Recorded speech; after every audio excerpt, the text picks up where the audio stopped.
Le Sénégal, c'est le Wolof. Hein. Et à Saint-Louis, on peut dire que c'est exagéré. À telle enseigne que quand tu parles le français, les gens sont déjà braqués. Saint-Louis, c'est une ville historique qui parle d'elle-même. En ce sens que c'est la première capitale du Sénégal. Ça a été aussi la capitale francophone. C'est-à-dire c'est à partir de Saint-Louis que les colons ont gouverné toute l'Afrique de l'Ouest francophone. Saint-Louis est à majorité, c'est-à-dire 99% musulmane. Et les plus grandes églises ont au moins 60 à 70 personnes.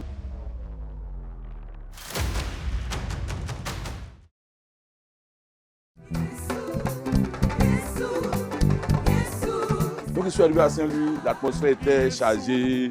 Et je me suis dit, mais si l'apôtre nous envoie ici, et puis on va appeler pour dire qu'on ne peut pas faire cette campagne, ça, il ne peut pas appeler. Et on a commencé à prier, on a commencé à rencontrer les personnes qu'on devait rencontrer. Mais il faut dire, dans toutes ces choses, les gens étaient hostiles. Que ce soit les populations, que ce soit même le corps de Christ. Il n'y a personne comme Jésus. Est-ce que tu as déjà vu quelqu'un comme lui? Parlons justement de l'arrivée de l'apôtre sur le terrain. Comment se sont déroulés ces 2 jours de croisade, de campagne médicale et de guérison-prière? Avant même que l'apôtre n'arrive, on avait une grande caravane. Hein. C'était la plus grande caravane organisée dans la ville avec des motards, des motos, les véhicules, tout ça sillonnait la ville. Donc, tous les chrétiens étaient déjà informés. Et c'était la joie aussi au niveau du terrain Isra, parce que c'est ce terrain-là qui a abrité la campagne. Avec des chants, ils l'ont reçu. Porte de Saint-Louis. Porte Saint-Louis. Élevez vos lenteaux. Que le roi de gloire fasse son entrée. Les gens s'affaiblissent au nom de Jésus. Qui ne peut pas marcher? Hier, j'ai dit à 3 personnes qui allaient marcher. Et il y a plus de 7 qui ont marché en même temps.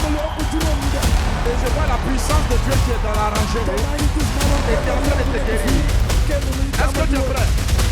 Dis avec moi, Jésus. Moi aussi, je veux danser. Moi aussi, je veux danser. Guéris-moi. Au niveau technique, le premier jour du programme, c'était un peu chaud. Hein. C'était un peu chaud, même pour le transmettre. Je voyais l'apôtre même dire, mais hey, Joël, la vidéo, putain, mais ça coinçait. L'équipe de la régie, est-ce que on peut diffuser le film, Joël? Je me souviens, je suis venu avec l'équipe, on a fait tous les tests de 22h jusqu'à 1h du matin pour s'assurer que le lendemain, ça coule. Et là, on arrive le jour du programme, notre système de sortie qui affiche toutes les caméras qu'on appelle le multi-view ne s'affichait pas. Donc on ne pouvait pas réagir jusqu'à arriver, surtout le premier jour, vers la fin du programme, quand on a prié, tout s'est mis à marcher. Dieu a fait grâce, tout était propre, on voyait les miracles, les gens n'étaient pas derrière, ils pouvaient voir. Et même ceux qui étaient dans les maisons commençaient à sortir. Donc, vu que les gens criaient, vu que les choses extraordinaires se passaient, ça s'est répandu dans la ville. Pasteur, voici notre sœur Fatou. Oui. Elle avait une plaie sur le pied gauche et c'était enflé. Et elle ne pouvait pas porter des chaussures. Ça fait 5 mois. 5 mois. Mais tout à l'heure, il avait une blessure. Oui, elle dit que l'enflux a commencé à diminuer. En même temps, amen, elle peut porter ses chaussures. Elle a porté en même temps. Elle a porté les chaussures. Elle peut pas porter les chaussures. Elle ne pouvait pas, ça fait 5 mois. Ça fait 6 ans que notre maman avait une douleur à la hanche et elle avait des problèmes aussi au genou. Elle allait chercher sa guérison auprès d'un guérisseur et la personne lui a donné une corde. Et lorsqu'elle est arrivée ici, quand tu as commencé à prier, elle a senti la puissance de Dieu tomber sur elle. Elle a enlevé la corde. Nous disons des cordes. Quand elle a senti quelque chose en elle, on a enlevé la corde. Dès qu'on a enlevé la corde, la douleur a disparu. Depuis 2005, elle a eu une double fracture. 2005, ça fait 20 ans. Regardez-la, regardez. Ça fait 8 ans. 8 ans. Notre maman avait des douleurs partout dans son corps. Elle ne pouvait pas bien se coucher. Elle dit lorsqu'elle est arrivée ici, elle a senti la chaleur. Ça va? Tu es contente? Elle est contente. Elle t'a suivi 2 ans dans les internets.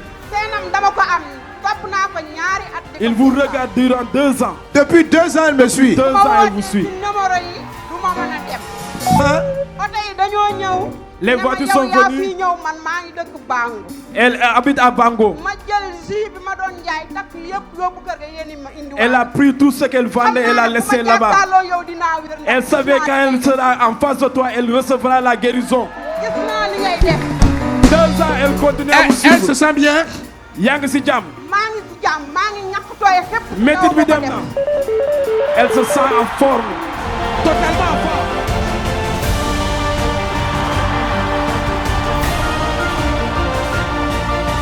Il y a beaucoup de miracles qui m'ont touché, mais ce qui m'a le plus touché, c'est cette parole de connaissance que l'apôtre avait donnée pendant le programme. Ok. Où il disait qu'il y avait une dame qui était malade, qui était couchée avec sa soeur, tout ça là. Mais en journée, un couple m'avait appelé pour dire que on a notre soeur qui est malade. Est-ce que l'apôtre peut prier pour elle, tout ça? Il dit bon, venez avec elle. Et pendant que l'apôtre exerçait le ministère, quand il a dit ça, moi-même, il était devenu comme fou. C'est comme si Dieu envoyait mon esprit dans une maison. La maison est dans un immeuble. Je vois une chambre. Et il y a une personne qui est couchée, c'est une femme. Elle est paralysée. Et la personne où, quand je parle, entend le son de ma voix. Et la personne est couchée sur le lit malade. Pendant que je parle, d'ici là, tu entends ma voix. Je parle de toi. La dame qui est couchée à côté de toi, regarde-la, mets la main sur elle et dis au nom de Jésus que pasteur Sanogo est en train de prêcher. Tu es guéri. Lève-toi. Tu es guéri. Elle, c'est une parole de connaissance. Vous avez dit qu'il y a quelqu'un qui est très malade depuis dans une maison. Vous avez donné la parole de connaissance. Il a appelé le directeur qui est actuellement à Dakar. À son tour, il a appelé sa femme. Et le voici. Donc, vous avez fait la prière à la maison là-bas. Tout à l'heure, on vous a entendu dire qu'il y a une personne qui est là couchée malade, qui est tout près. Et sa sœur a tout fait. Voilà. Et quand j'ai entendu, je me suis dit, David, on habite juste en face. Vous habitez à côté. Donc la parole est arrivée là-bas. Voilà. Là, on s'est dit certainement c'est elle. Donc, on a tout fait, peut-être Dieu va nous aider aujourd'hui. Après le programme, les autorités ont réagi. Ils disent qu'ils n'ont pas vu les choses venir. Bon, ils n'ont pas vu venir, c'est-à-dire ils étaient étonnés depuis le préfet, les maires, agents au maire et autres. Ils n'ont pas vu venir. Vous avez eu à mener vraiment une campagne de sensibilisation qui a été une réussite vraiment totale. Et aussi 2 journées de consultation gratuites donc, pour la population. Vous l'avez aussi donné des médicaments donc, gratuitement. Donc ça c'est une bénédiction quand même. Et nous ne pouvons que nous en réjouir. Comme l'apôtre Mohamed dit souvent, étonné. Étonné, ils étaient étonnés jusqu'à ce que même à l'hôpital régional où on appelle les dons, il y a un professeur qui pleurait. Parce que il ne peut pas comprendre que des Noirs viennent venir bénir comme ça avec le matériel très cher. Il a pleuré, il a même dit qu'il écoutait même les enseignements de Maman Lily, tout ça. Ils ont fait une demande pour dire l'apôtre n'a qu'à venir équiper leur centre de santé. Double faveur. Oui. Dakar a une dynamique assez particulière. Concernant donc la croisade, quels sont les éléments qui vous ont le plus marqué?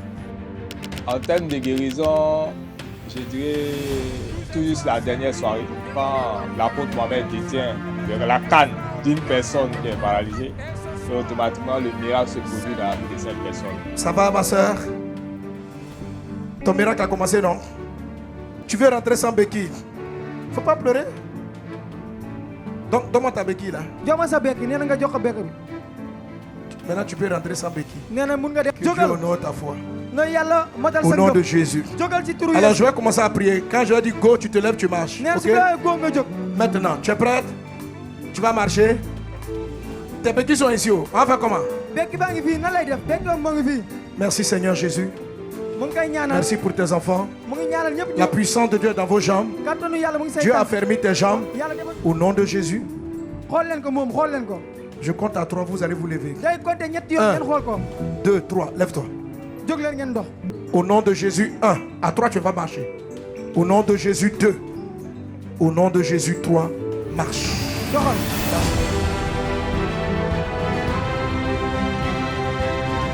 Dans le nom de Jésus, redresse-toi. Redresse-toi. Merci Saint-Esprit pour ta grâce. La puissance est dans ton corps. Au nom de Jésus, la vigueur revient à tes membres. Ça va? Tu veux marcher bien? Regarde-moi. Laisse-la. Marche.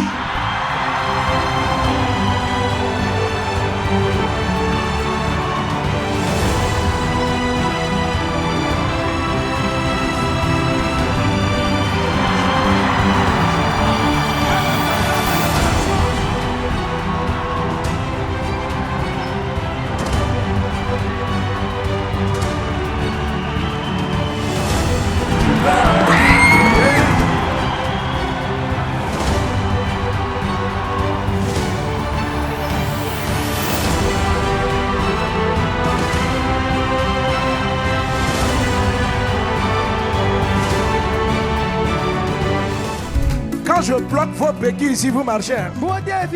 Donc, la tati là, donne-moi son béquille. Faut lui dire. La tati, j'ai pris, hein. Tu as vu, non? Ta soeur a dit, je l'ai retiré pour elle. Elle n'a qu'à se débrouiller. Donc, aujourd'hui, c'est aujourd'hui.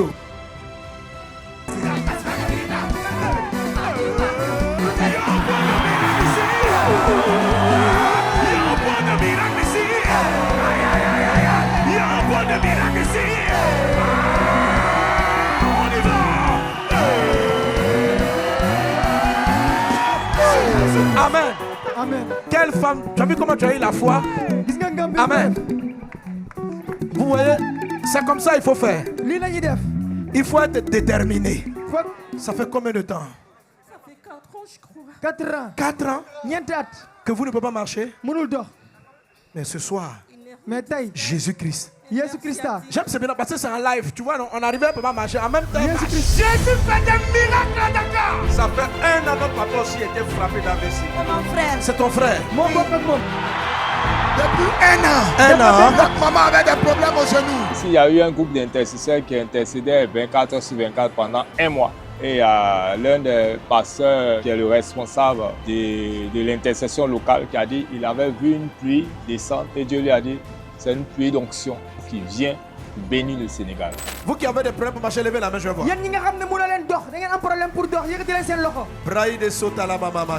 Tu es prêt à marcher? Ça c'est juste pour introduire. L'Esprit du Seigneur est présent. Tu es prêt? Tu veux danser avec moi, non? Tu veux danser? Bon, moi je commence à danser. Si tu veux, tu danses. Si tu veux, tu restes assis, mais tu veux danser.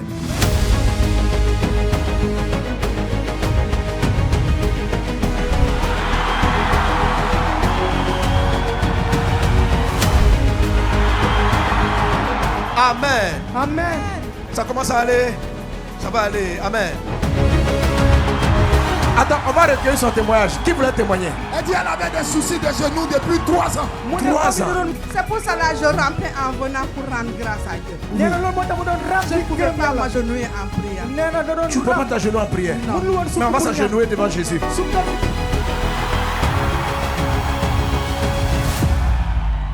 Regardez ce monsieur. Ce serviteur de Dieu qui était malade depuis 3 ans. Oui. Il n'arrivait même pas à marcher. Tout à l'heure, il était là. On l'a porté. Il ne pouvait même pas s'arrêter. Il est resté assis là en écoutant la parole de Dieu. J'ai vu qu'on le tenait. Oui, c'est lui. Tu es un serviteur de Dieu? Oui. Tu as perdu l'usage des jambes quand? En 2022. Mais là, tu as commencé à marcher? Oui, en fait, on m'a opéré il y a quelques semaines. J'ai récupéré l'usage du pied droit, mais je n'arrivais pas à utiliser mon pied gauche. Tu n'arrivais pas à utiliser le pied gauche? Oui. Et là, maintenant, ça va? Oui, là, j'arrive à le soulever. Regardez ça. Wow. Jésus, Jésus. Jésus l'a guéri. Alors, marche, marche, marche. Fais quelques pas. Depuis 3 ans, il ne marche plus. Oui, oui. Je lui ai dit de s'asseoir. Je t'ai dit de t'asseoir, que tu vas te lever pour marcher. Parce qu'aujourd'hui, c'est ton jour. Amen. Tu dois marcher pour prêcher ton Jésus. Amen. Pour faire l'œuvre de ton Jésus. Amen. Jésus l'a guéri. Cascade de miracles sur Dakar.